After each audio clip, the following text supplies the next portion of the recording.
जवानी बर्फ के सिली। ए सुना ढोढिए में ठोकम किली रे फर हो जाए के दिली। अच्छा इतना दम बा?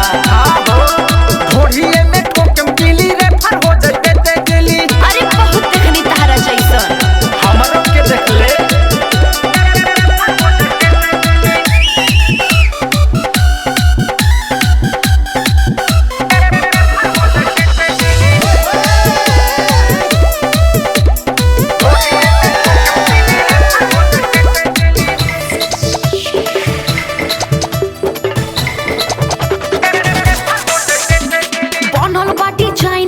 रचा रचा के है नाच देखा बाबू तनी दूर हटके है।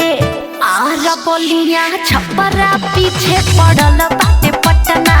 हमारा चक्कर में है बसती में भइल रहे घटना। अखिया हमार बाटे महाचिस के है दिल्ली। जो बना में ठोकम किली रे फर हो जाए के दिली। अच्छा पगला गइल बड़ा का?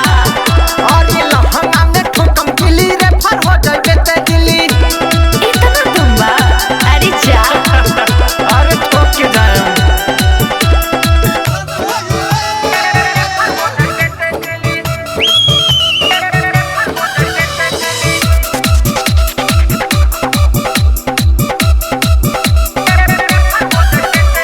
म्यूजिक बाय जयकुल देवा।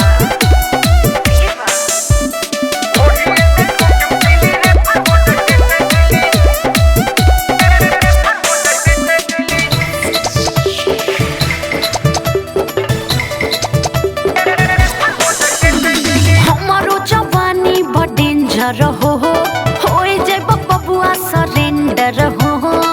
जय गुरुदेवा मांगे हमारा से मेवा। अशोक बेदर्दी सचहु के बहजान लेवा। बिजेंद्र तूफानी कहे हमारा के चिकन चिल्ली।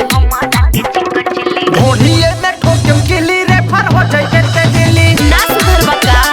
ना हो ढोढिए में ठोकम किली रे फर हो जाए के दिली। के करा में दम बाटे देहिया से देह साटे। के करा में दम बाटे देहिया से देह साटे। जवानी बर्फ के सिली।